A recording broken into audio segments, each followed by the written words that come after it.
Hi everyone, my name is Wahab Shabir and this is my group members Muhammad, Wilson and Waqas. Shahid is not here. Shahid he's in India because of an emergency. His father is in a critical condition. Let me discuss a little bit about this case. It's a Fortescue Metal Group and Andrew Forrest, CEO of the company, who succeeded against from High Court against ISIC. The High Court confirms that liability for misleading or deception conduct is determined by the assessing what the particular statements convey to their intended audience, which is in this case was an investing public. The High Court took the commercial common sense approach to the investing public interpretations for the Fortescue announcements. On 2nd of October 2012, the High Court of Australia upheld by Fortescue Metal Group appeal by Fortescue Metal Group and its chairman and its former chief executive officer Andrew Forrest against a decision of a full court of the Federal Court of Australia, in which they have been found liable of breaching various provisions of the Corporate Law Act, and namely misleading, deception conduct in the connection with financial services, continuous disclosure, and in respect of Mr. Forrest and directors and with director duties. A little bit fractional background of this. The proceedings concern of a series of ASX announcement and associated representations made by Fortescue and Andrew Forrest during the year 2004 or to early 2005, to the effect of that Fortescue and entered into the binding contract agreement with the three significant Chinese state entities to build and finance or transfer the mine, rail, and port infrastructures for Fortescue projects. The Chinese entities were shown Fortescue announcement prior to their release and approved of or did not object to their terms. Further, there were evidence of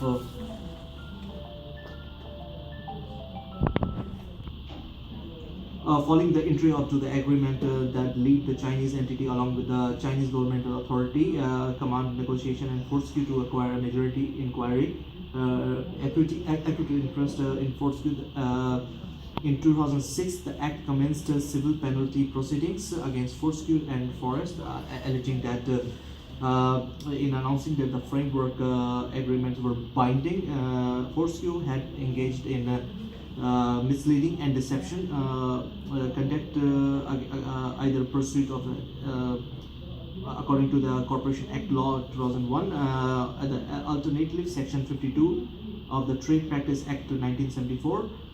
Fortescue failed to inform to the market of the term, the effect, and significantly of the agreement, and further by not correcting the announcement that it had made into the market, Fortescue breached its continuous disclosure obligation arising under Section 6674 and Corporation Act. Forrest also breached in the continuous disclosure provisions of the Corporation Act due to its improvement of the Fortescue conventions in allowing Fortescue breach the Corporation Act, which thereby exposed to the pecuniary penalties. Forrest breached the duties of due care and the allegations owned as a director under the Section 180. Now the director duties, Waqas will continue from here. Hi, my name is Waqas, and I will tell you about duties and responsibilities breaches by FMG. FMG is our company, Fortescue Metal Group. Legally speaking, according to the Australian Securities and Investment Commission, which is also the applicant in the case, FMG had been engaged in misconduct and misleading in business activities, and it was accused of representing falsely agreements to its investors,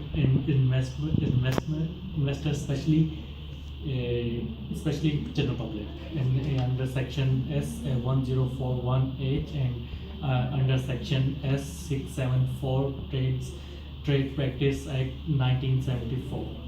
To understand this, we have to know first what these sections are. The sections, a person must not in this jurisdiction engage in conduct and in relation to a financial product or financial service which is misleading or descriptive or is likely to mislead. This is called section 1041H. And the next section is section 674. Listing this section 674 is listing disclosing entity bound by a disclosure requirement in their market rules. Under these two acts, FMG to be declared to contravene of the act under section 180. There are many faults. Like firstly, the entity had failed to disclose the information of framework agreement with transparency, and it's also failed to discuss the true implications. Secondly, inaccurate disclosure of information by FMG. What is section 180? Section 180 is a director or other officer of a corporation must exercise their power and discharge their duties with the degrees of cause and diagnosis its negligence. So I can now pass to Muhammad. He will discuss further. Hi, my name is Muhammad Abdul Rahim, and my student ID is EMB3160. Now I'm going to talk about decision on the appeal of Federal Court. And on 18th February, the Federal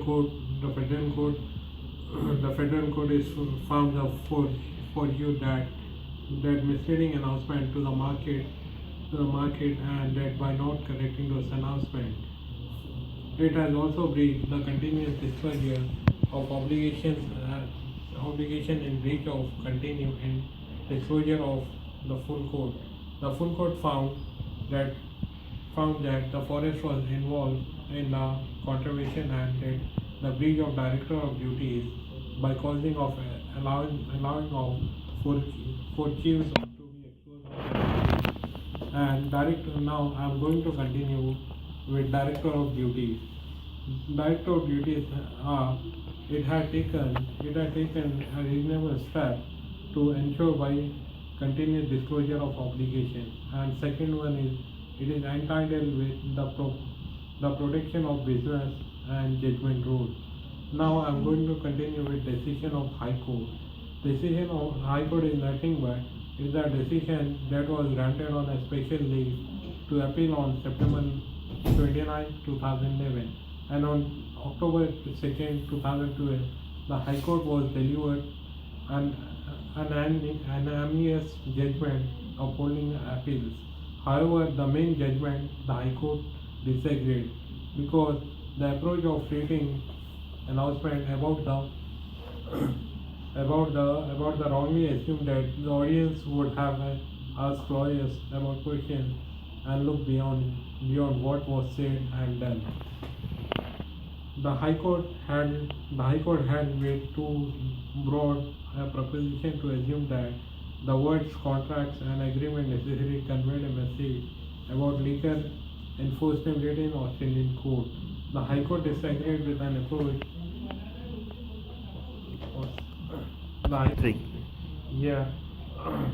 The High Court has suggested the audience who have considered the reference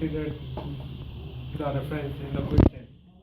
Thank you. Now I'm going to pass my another group member, Wilson. Hello, my name is Wilson, and these are my group members. I'm now going to go ahead to the summary and implications of this case. The case is best viewed as a case study of circumstances.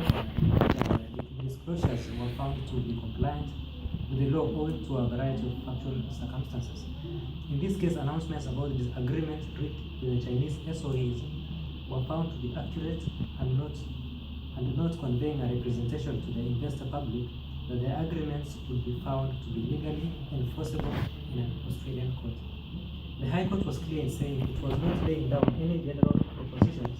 As the court said, if a person seeks to characterize a public statement as the presentation about the content of the document, the critical question will be what the statement conveyed to its intended audience, not what the party concerned says that it was intended to convey.